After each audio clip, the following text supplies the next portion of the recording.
Well, hello, friends, and we are here again for another session of Kidney Talks with the George Washington Ron and Joy Paul Kidney Center.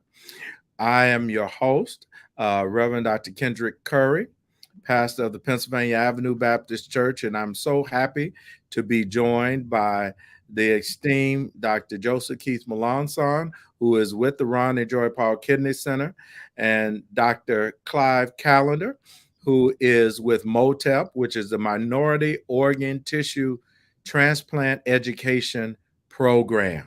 And we have an exciting program today.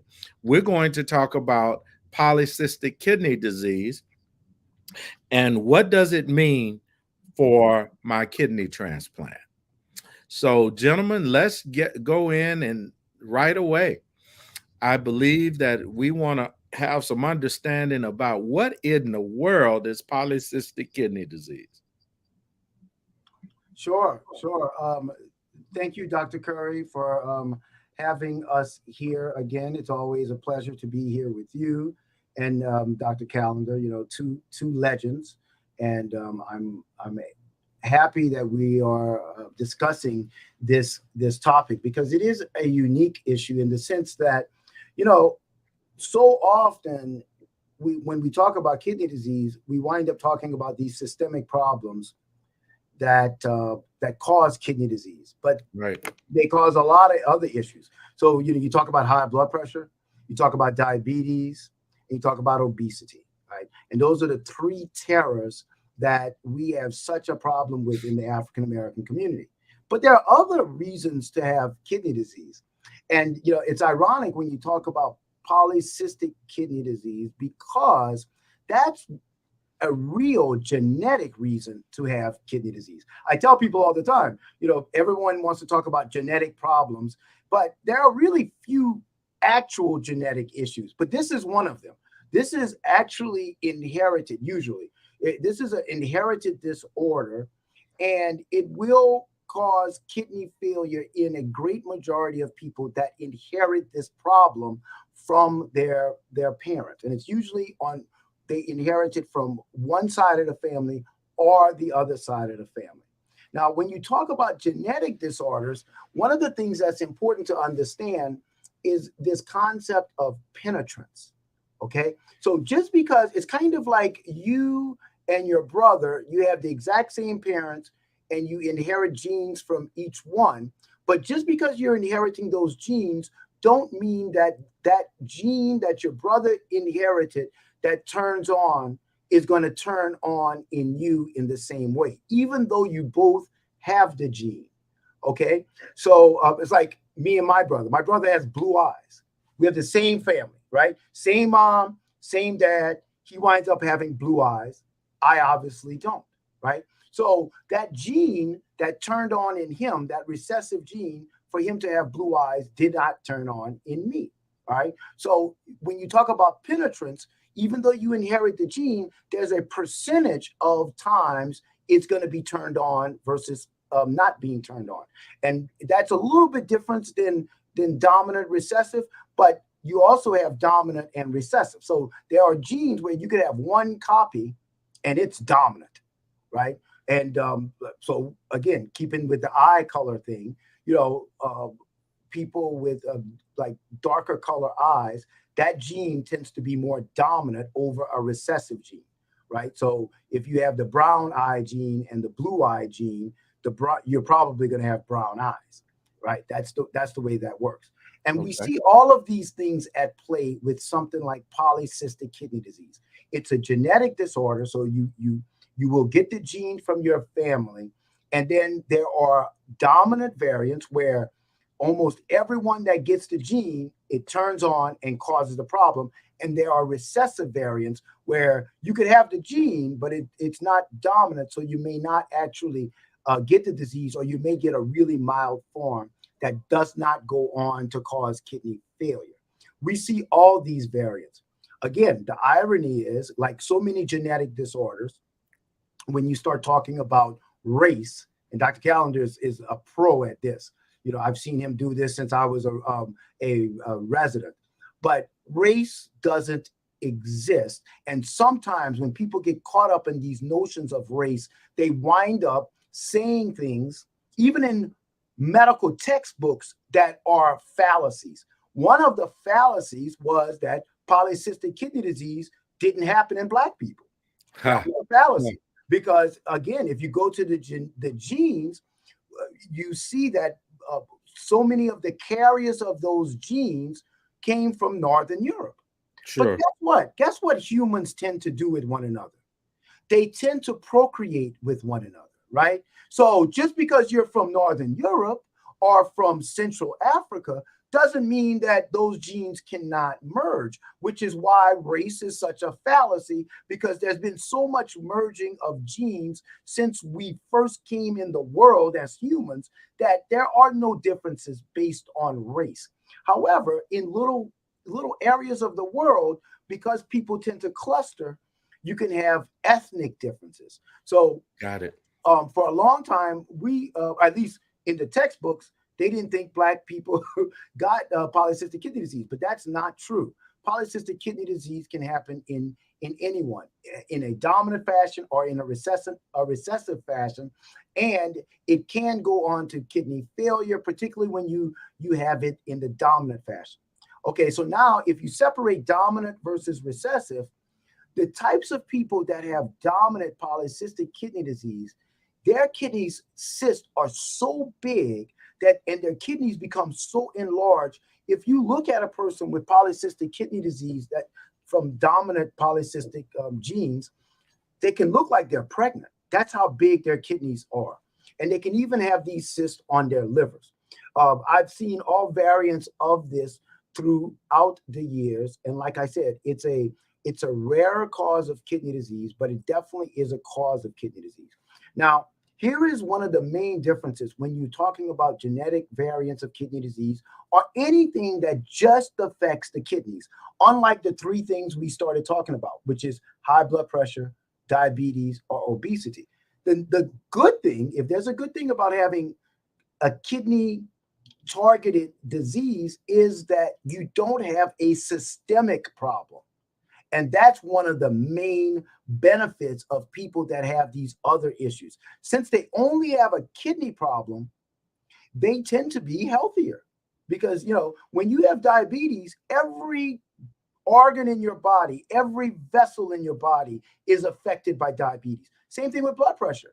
When you have high blood pressure, every vessel in your body, every organ in your body is affected by high blood pressure. Same thing with obesity.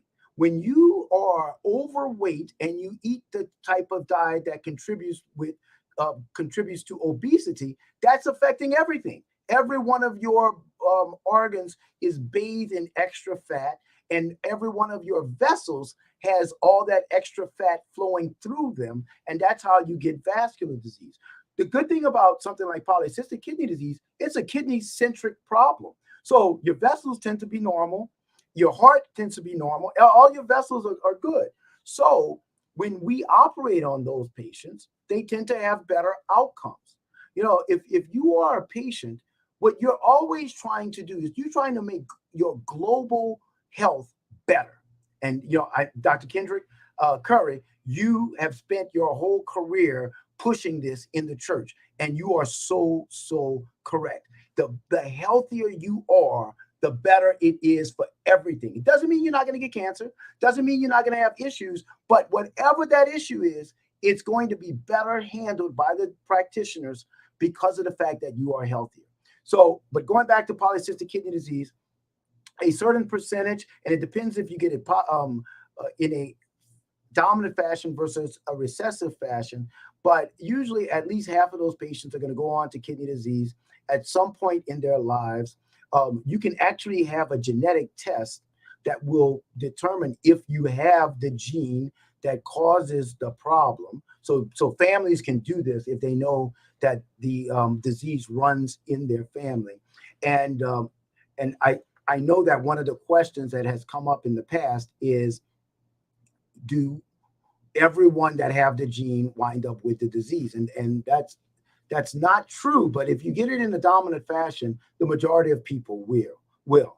So yes, it is a genetic disease. It causes kidney failure in a good percentage of the people that have the gene. But the good news is you tend to be healthier, even though you have kidney problems, and your kidney function tends to last a lot longer than people that have other types of kidney disease. So, what is really the polycystic kidney disease? It is kidney. You have cysts in the kidneys. They grow, and they continue to grow. Right. Is it normal then that if someone were to have multi cystic kidneys, right? Can they have cysts in their kidneys and a number of them, and they not be polycystic? Yes, that's a very good question. And the answer is absolutely. For matter of fact, most of the times when we see cysts in kidneys, even multiple cysts, the patients do not have polycystic kidney disease. Okay, Okay. so there are lots of different reasons, many of them benign, as to why patients can have cysts, including multiple cysts. Usually, people that find out they have cysts in their kidneys, they're found by some modality like an ultrasound or a CT scan done for some other reason. And usually it's nothing to worry about. However, there are people that can have kidney problems and then have cysts, but not have polycystic kidney disease, because anything that causes kidney issues can cause cysts on the kidneys. And you don't necessarily have polycystic kidney disease. And people might ask, well, how do you know the difference? Right. Usually, if you have a normal sized kidney and you have cysts, no matter how many cysts you don't have polycystic kidney disease, right? Okay. Usually, Size and weight. Okay. right, yeah. So usually, if you have polycystic kidney disease, even if you don't have the dominant variant where the kidneys can become huge like watermelons, even if you have the recessive variant, Wow. your kidneys are going to be enlarged, right? And the normal size of a kidney, I always tell people to hold up your fist. So the size of your fist is going to be the size of your kidney. Now, a person with polycystic kidney disease, their kidneys are going to be at least a fist and a half in size. Okay. Now, if you got a normal sized kidney with cysts, you typically don't have polycystic kidney disease, what we're talking about here, which is a genetic disorder. So let me really ask Dr. Callender. You know, we've talked earlier and before about polycystic kidney disease and its impact in the liver and perhaps creating cysts in other locations. Can you speak to that? Yes, I'll be glad to, because in my career, just as Dr. Melanson has, I've encountered a number of patients with not only the polycystic kidney disease, but also the polycystic liver disease, and also the cysts that are in the brain. So that it's important that whoever's following you for your polycystic kidney disease, be sure to look for other areas of cystic formation, because the polycystic kidney disease, that same gene that produces the cysts in the kidney, can also produce cysts in the liver, and can also produce aneurysms or cysts in the brain. And so it's important to recognize that this genetic deficiency that causes this disease is presents itself in areas other than the kidney. Uh, Yeah, and I think it's important for that's very important, Doc. So you're saying that someone with polycystic kidney disease, those same genes can lead to cyst in the liver, they can lead to cyst in the brain, and you can result in aneurysm or perhaps even stroke. yes, sir. And so that's why the Wow. follow-up of the patient with polycystic kidney disease is important, as Dr. Monson has so stated. That's something. Now, if it's multicystic but not polycystic, do you still have the possibility of having multicystic kidney and then having perhaps cysts elsewhere, right? Cyst in the Yep. liver and cyst in the brain, because this is not something I've ever heard or that's even talked about that much. it is very unlikely, as Keith had mentioned. Multicystic kidney disease is, well, cystic disease. There's cystic disease, and there's multicystic. Then there's polycystic. So if people have one or two cysts, that's, as he said, that's benign. If you have more than one cyst and the kidney is normal size, as he said, that's not a problem. But when the cysts become very multiple and they destroy the kidney tissue or obstruct the drainage of the kidney, that can cause infections and hemorrhage and other complications. So those are some of the side effects of it. But the disease that is most dysfunctional is the polycystic kidney disease, which is associated with the largest kidneys I've ever seen and the largest ones I've ever taken out. And how large have those been in terms of weight or size? Well, I think the largest one I took out weighed between 10 and 20 pounds. Wow. And then, Keith said That's watermelon size. watermelon. He's right. He's right. I've been just shocked by the size of the enormous polycystic kidney. And it's not surprising, therefore, that the kidney function is gone because the cysts have destroyed the normal architecture of the kidney. Is there a way, Dr. Melanson or Dr. Callender, that we can find out about diet and its relationship to polycystic kidney disease or kidney disease in general? Well, like I said, this is one of the things I wanted to concentrate on. This polycystic kidney disease is one of the rare causes, and it really doesn't have anything to do with the behavior of the patient. Good. Now, Okay. is diet important once you know you have any kidney problem? Yes.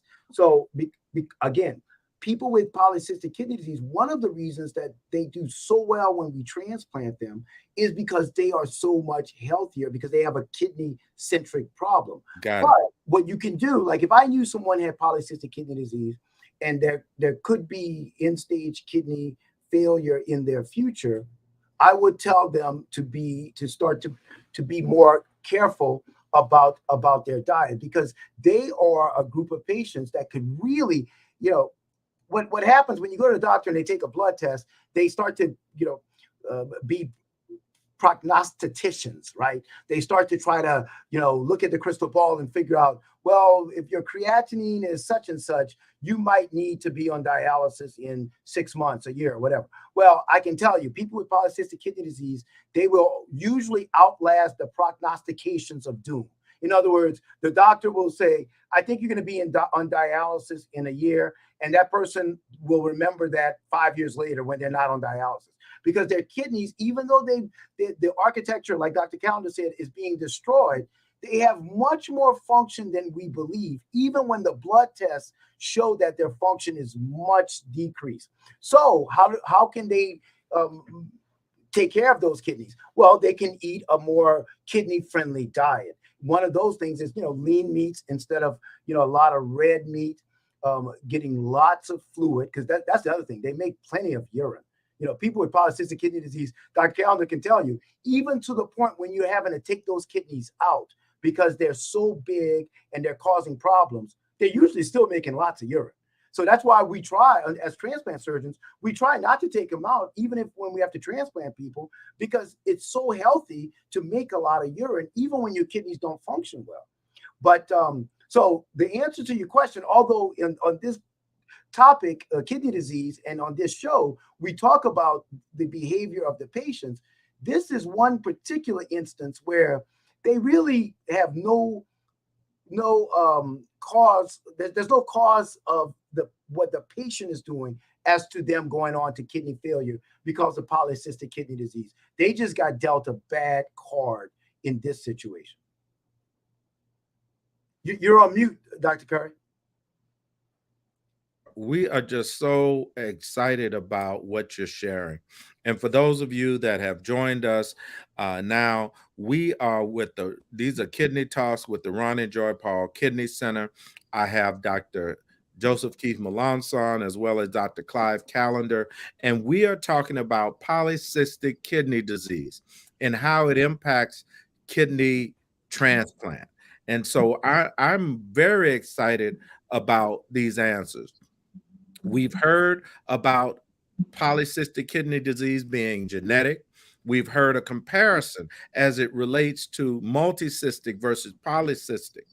And we are understanding that this genetic uh, this genetic understanding that we've come to have and to note with polycystic kidney disease is really something we need to pay a little more attention to. So we need to have family conversations. And that leads me to have us understand a little bit more about what we should be doing to find out about familial health, so that if mama has polycystic kidney disease, what should we do with regard to the children that mama has?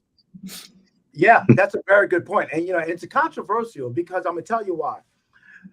We have genetic tests now, and we can even get ultrasounds and CT scans, and we can determine if someone is carrying those genes or if they are have early polycystic kidney disease.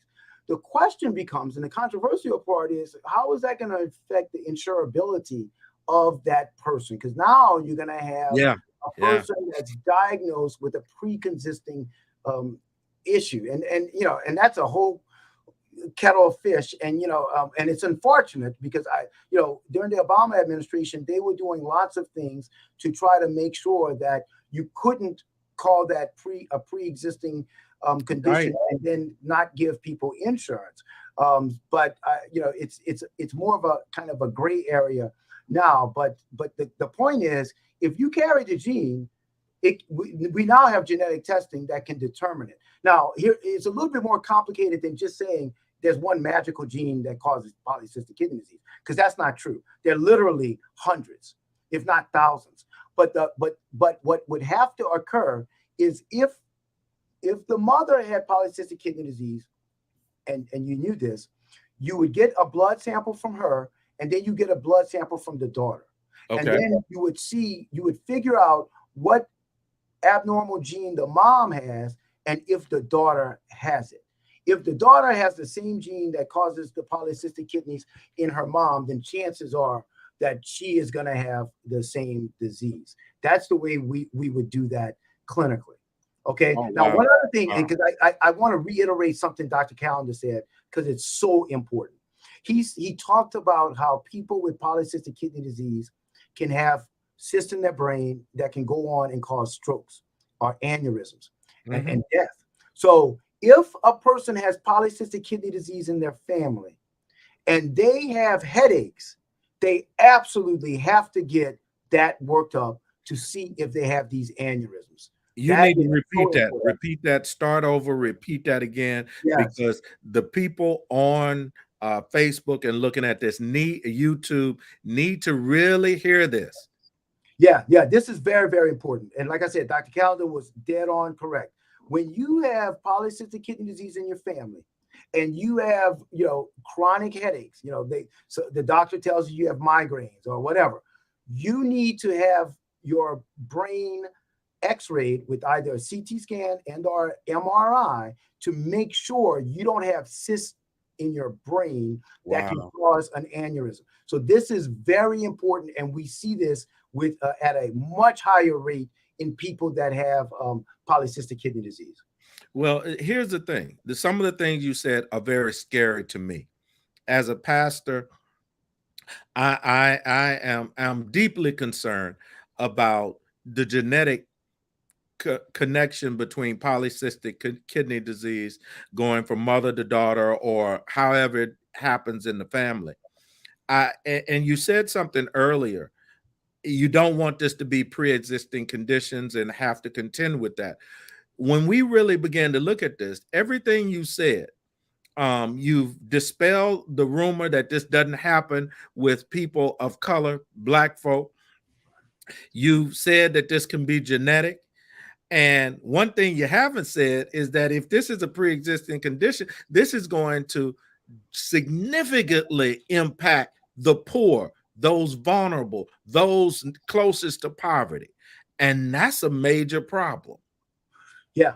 And again, you have a lot of different blinders Right? Oh my I God. talked about the first blinder. Black people don't have polycystic kidney disease. Not true. You know, and we can go down. There's a bunch of diseases like that. Crohn's disease is another one. They Right. said we don't get Crohn's disease. We do. I mean, Yeah, I you have know, a friend with Crohn's disease. So yeah, exactly. I mean, you know, black friend, anything yeah. that can be carried in genes can go to any person on Earth because our genes, you know, are mixed based on, you know, the fact that, you know, humans have sex with everybody, right? So so is there a way of dealing with this before birth? You know, I want to raise the issue. You know, You just I like don't want to create a eugenics discussion here, but you just like controversy, don't you, Dr. oh Pepper? yeah, absolutely. Yeah. Because So that's what we need to talk about, because nobody has talked to us about this. yeah. Can it be handled before birth? Absolutely, we must raise this question. Well, you know, here is my answer. Well, first of all, you know, in utero, usually you're not going to see polycystic kidneys Good. in the fetus because it usually develops later in life. So you wouldn't be able to diagnose it that way. But you know, we now have the technology where you can take blood from a fetus and find out if they carry a gene. You know, now Sure. that gets into a whole murky area of, you know, genetic testing your children before they're born and then making decisions about you know, what you're going to do with that birth. So you know, and we don't, you know, we can discuss that, but the point is, yes, it can be diagnosed by a genetic test if you get blood from a fetus, which can be done and is done in certain situations. You know, what is done regularly, and I'm not in fetal medicine, but I can tell you Right. that when families have other types of disorders, maybe not polycystic kidney disease, but you know, mental certain types of diseases that causes severe mental retardation. These things are regularly tested from the blood of the fetus, and the technology is definitely there. So if the technology is there to do genetic testing in a fetus, you can test for any gene. You know, including, you know, is my child going to have blue eyes or not? Sure. And Sure. so yes, that could be done, but there's nothing that can be done after birth. To if you have the gene, you have the gene. Now, Got it. you know, that doesn't mean that in the future you can even manipulate the genes in utero. Some of that stuff is being done not for this disease, but for others. For other diseases, And sure. that's going to be part of what goes on in the future. You know, including like things like diabetes. You know, the Yeah. child is going to be born with diabetes. You go in, do a little, you know, genetic magic, and then they're not going to have diabetes. But again, that's way beyond where we are today. But that's not that far down the pike, because I understand. the technology is evolving to be able to do those sorts of things. So, Dr. Callender, Dr. Melanson, how early should we begin looking at the testing for polycystic kidney disease, to bring us back? Well, that's an ethical question because, as Dr. Melanson has said, if you get the testing and you're 20 years old, you won't have any cysts, but you'll have a positive test that indicates that you have the gene for polycystic kidney disease. Wow. And therefore, your insurability and other aspects of your life will be changed forever. Yep. And so that is why this is more of an ethical question than anything else, because what is and that is why many people of color resist getting genetic testing, because the impact it will have upon their future lives is difficult to tell. Especially when a considerable number of those who are persons of color may not have the resources to begin to really deal with the results of the medical conditions that they find out. So I get this, but this also is a family question that we must raise. If I were to get married and I'm in marital counseling and I know that I have the gene that would predispose me to polycystic kidney disease, should I share that with my partner? That's an ethical Help question. me, because I give marital counseling all the time. Now, should I tell them to get a gene scan that should be shared?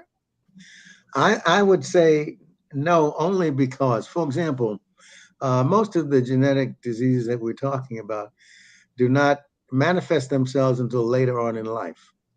So if you really want to get that information, you have to be prepared that it might alter your life forever. Yes. And so, for example, the ethical gene editing is now with us, as Dr. Melanson has said. And the ethical societies have said that should gene editing and altering should only be done when your life is at stake. It's something that would kill you or disable you early in life. So that in general, the answer would be uh, if it's not going to kill you or disable you, then you probably should not be tested for it. And certainly you wouldn't have gene editing. And we just aren't at the stage where we also do not know what happens if we alter the gene downstream. We know what may happen today, but we may not know what will happen tomorrow, meaning 20 years from now. So these are the issues that become evident, and it'd be interesting to hear what Keith has to say about it. Yeah, let me throw that in, but I also want to come in and ask, what can we do about the cysts? Are they like regular cysts that we can drain? Or are they? What are the nature of those cysts? So come Yeah. right on in, right Okay. on in. So first of all, everything Dr. Calendar said about the ethics and the difficulty there within, I totally agree with. And you know, in a clinical situation, though, what we do encounter is you might have a person that has a genetic disorder that causes their kidney problem, and then you have to evaluate people in the family to see if they would be a suitable donor. Yeah. So in those situations, if particularly the younger the person is trying to be the donor, it's imperative that you get genetic testing on the person that's going to try to donate their kidney to make sure that they are not at risk of the same problem later in life. And that's something we will do regularly. For matter of fact, now at our center, we're doing genetic testing on every possible donor because there can be genetic causes of kidney problems later in life. Like Dr. Calendar said, sometimes you just because you have the gene, it doesn't show up until the third, fourth, fifth decade of life, and you're being tested for your suitability to be a donor, and you're only in your 20s. So you want to know what's down the pipe. Now that is assuming you get married in your 20s. Those that are getting married at 30 and 40 and 50, we may need to have some discussions then. That's right. That's right. And and you're right. In your discussions with people about marriage counseling, all these things need to be thought about. They need to think about things like health and testing, and sickle cell is a big one, right? Absolutely. If you're a carrier of the trait, and your future partner is a carrier of the trait, that's a 25% of a higher chance that a child is going to be born with sickle cell anemia. Okay. Now we have more effective therapies than we used to, but it's still a big problem.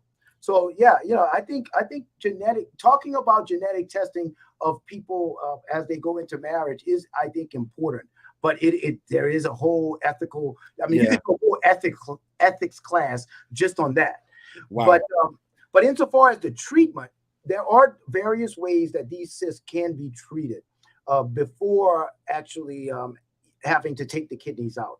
Dr. Calendar and I mean, in this field, we wind up taking kidneys out of people that have these huge polycystic kidneys. But you can do things short of removing the kidneys. You can open up the cyst.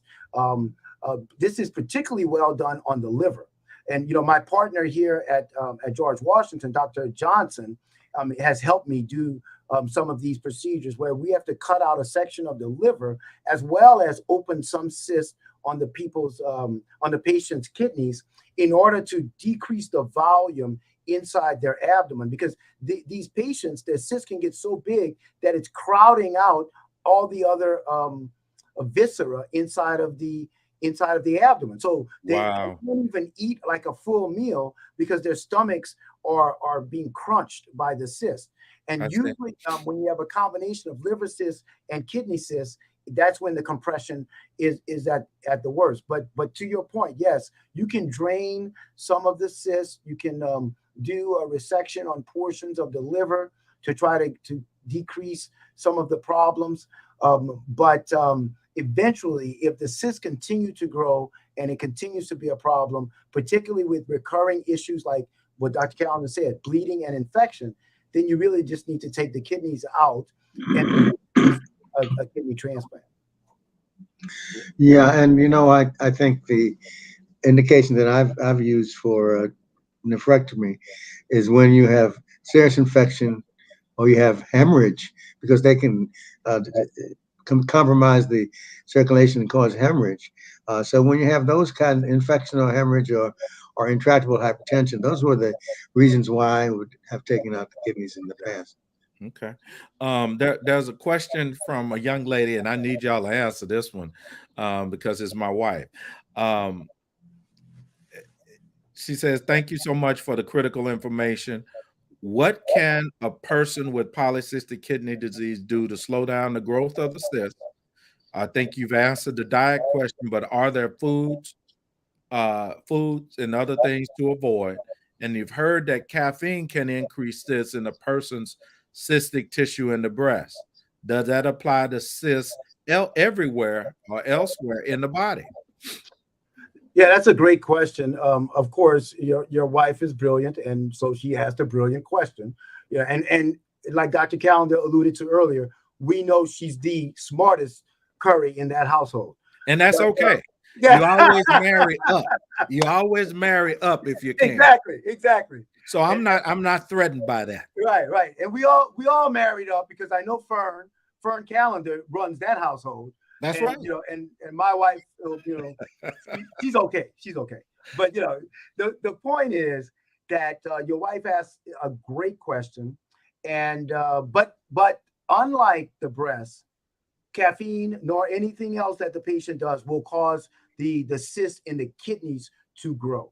Now there are cysts in other part of the body, particularly like the ovaries, where hormonal status, certain hormones and such can make these cysts grow. They can even grow cyclical for a woman, throughout the month. But we don't see this in polycystic kidney disease.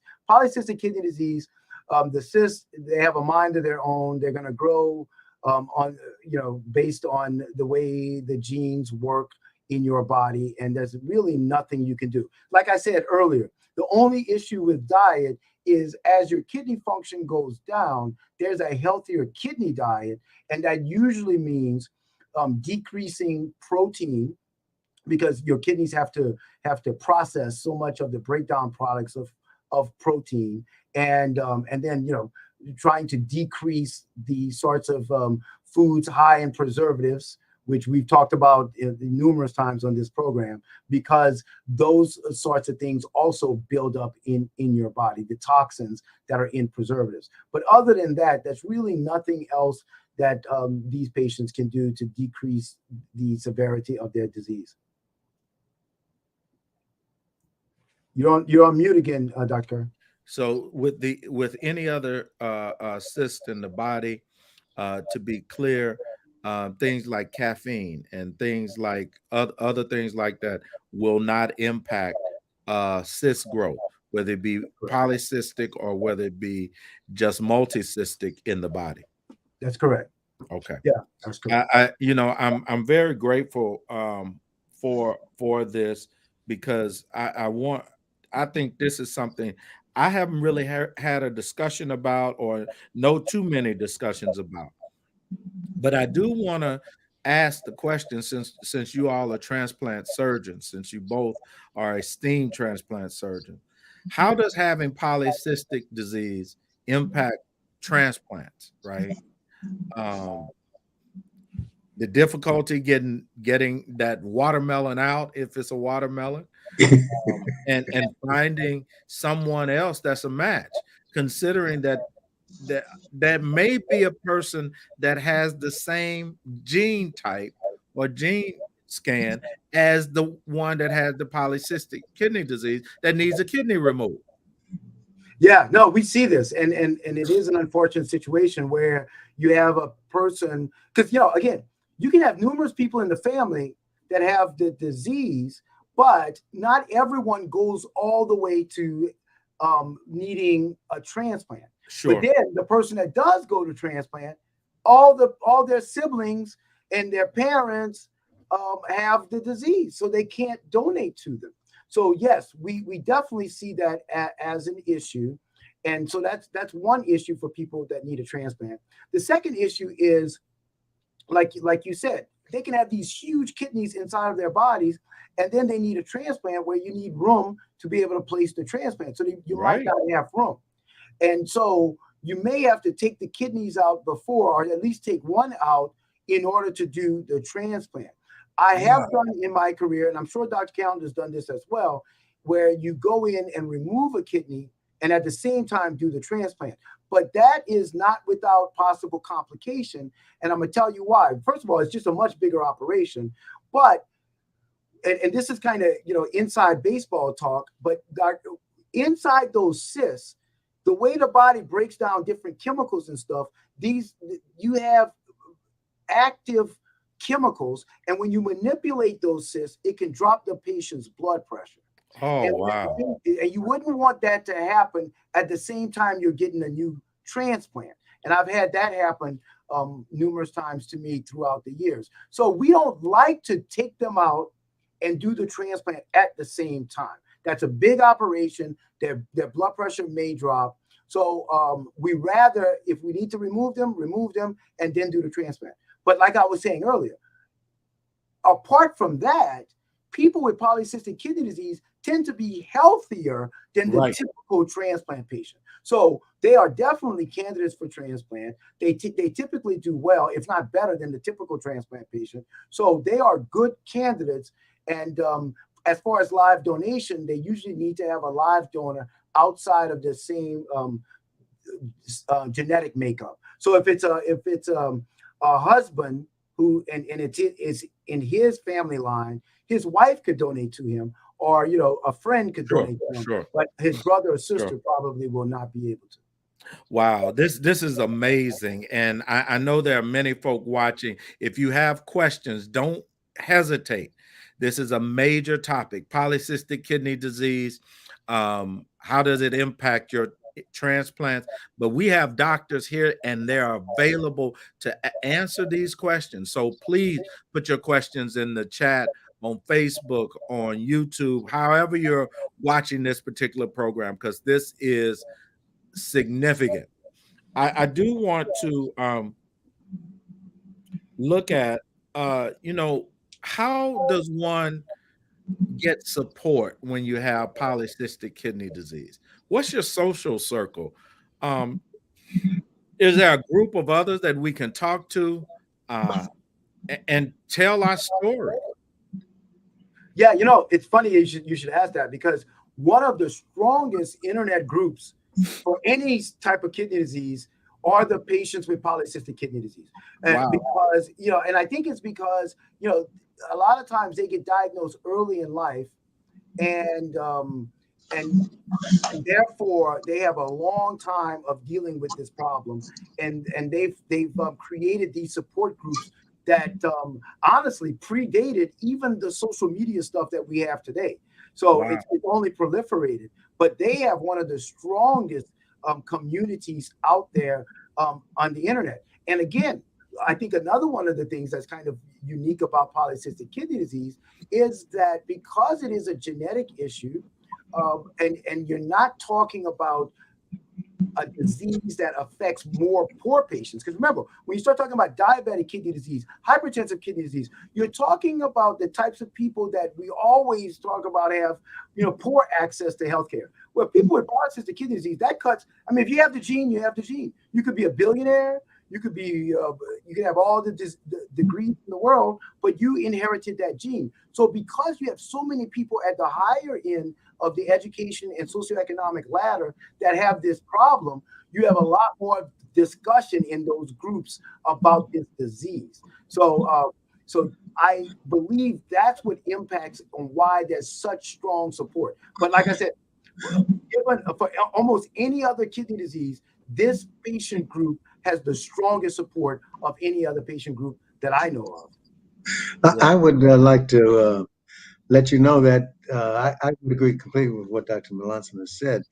Although I have had a support group since 1975, in which uh, emphasizes how important support is. It's tough to really do it by yourself. So, with any kidney disease, especially if you're going to have a transplant or thinking about a transplant, uh, participating in a support group becomes very important and very helpful in terms of not only getting the transplant, but also after the transplant, compliance. And uh, we know that one of the things that is difficult is taking the medication when you're supposed to take the medication, Sure. getting the medication when you're supposed to get the medication, because this results in your ability to keep the kidney and having a successful transplant. So, having participating in a support group before and after the transplant is a very important part of kidney health that we often fail to talk about. Yeah, thank you so very much for that. And I encourage everyone to get in a support group if you're not part of one. If you're dealing with polycystic kidney disease, ask questions. If you're, especially if you're um, having to contend with transplant, there's a person that was in the chat that had a question, and it says, "Do you ever put the new kidney in first, and then come back and take out?"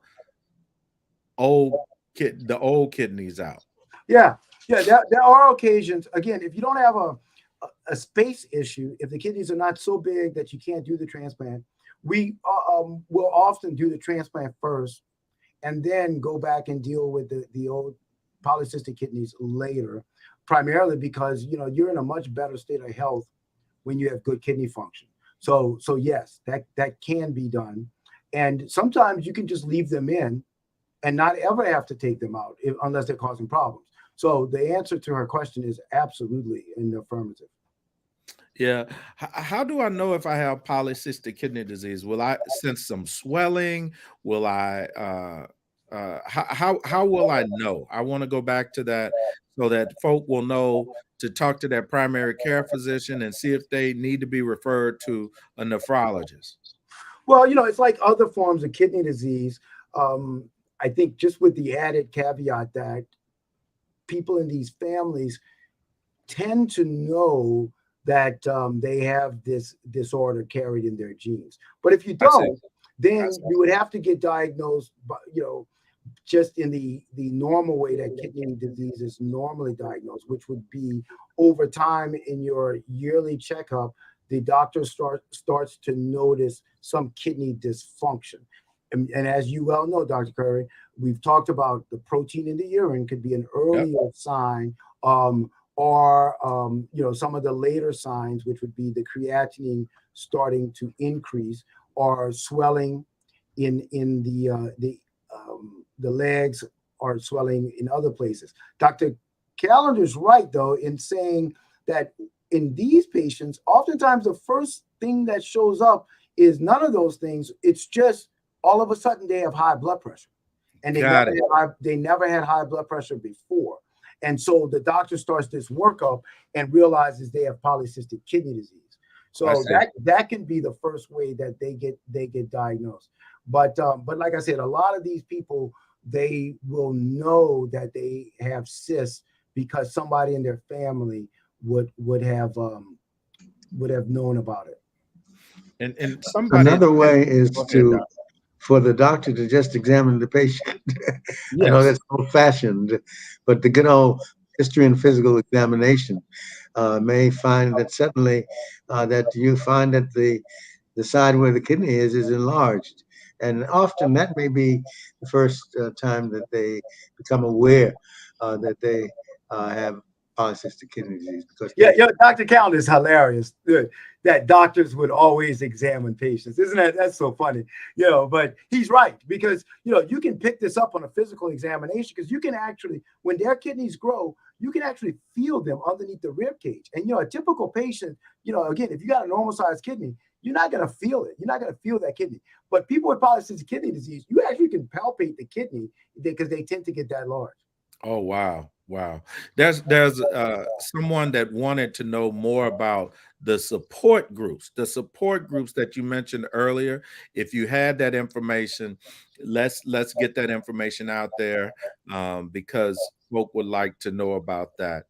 And in while doing that and preparing to put up the support group, maybe even in the chat, I have another set of questions, a couple of questions from one of our viewers. It says, I'm 70 years old and I'm too old to be am I too old to be a donor to my younger brother or nephew?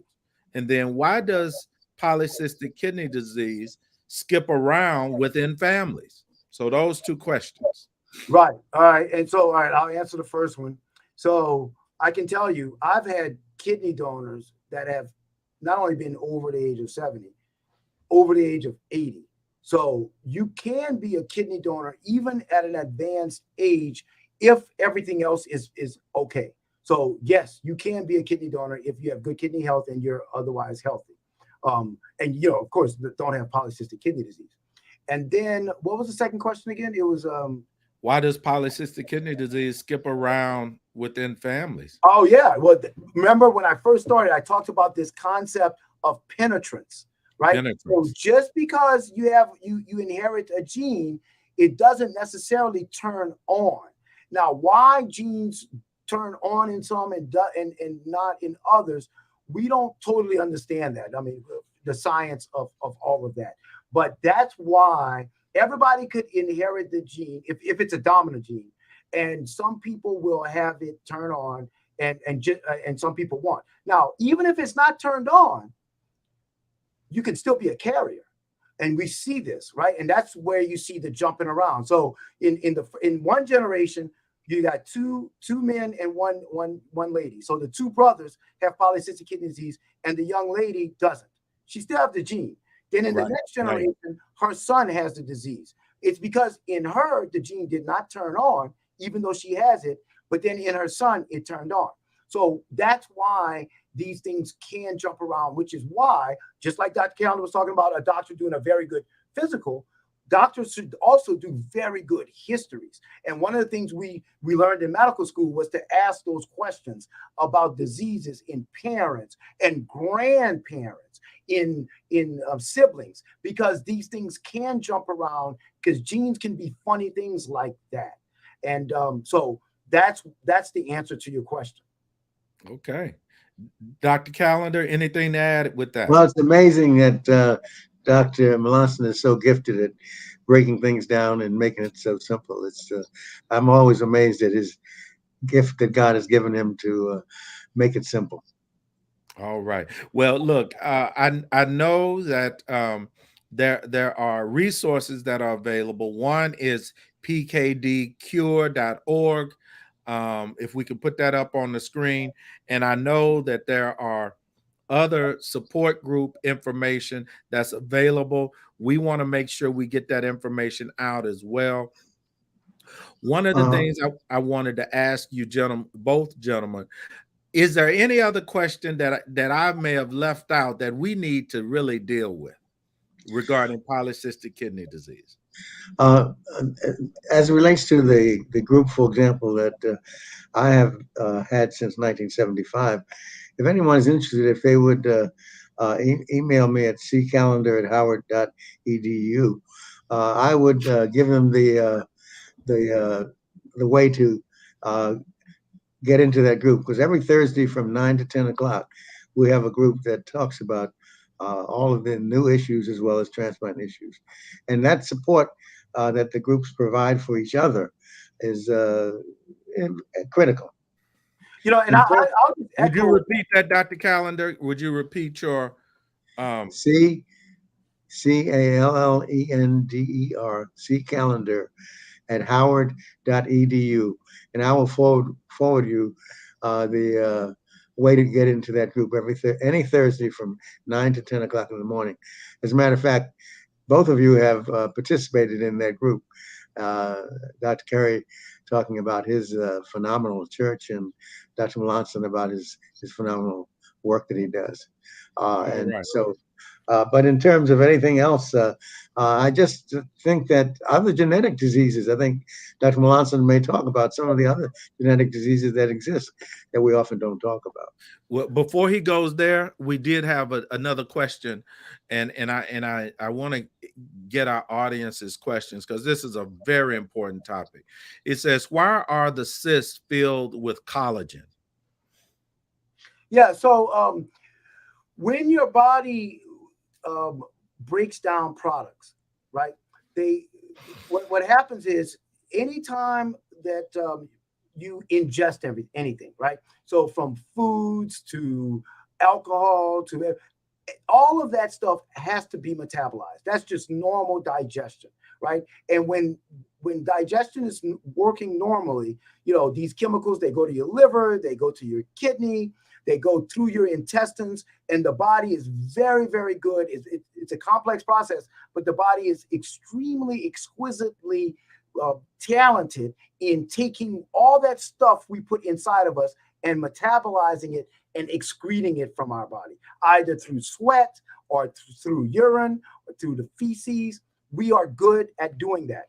Whenever anything that we're metabolizing stays inside the body, in other words, it gets into a cavity and it can't get out, then you have chemicals inside of your body, and those chemicals can do various things. So, even in this situation with these polycystic kidney disease, these cysts have chemicals inside of them. And when you pop them, those chemicals come out. Same thing with the ovaries. Your ovaries if you have cysts on your ovaries and you pop them, these chemicals come out. And since the body's so used to getting rid of chemicals, sometimes when the chemicals get into places they're not supposed to, you have a reaction. Actually, it's part of normal evolution. One of the things to think about is that blood.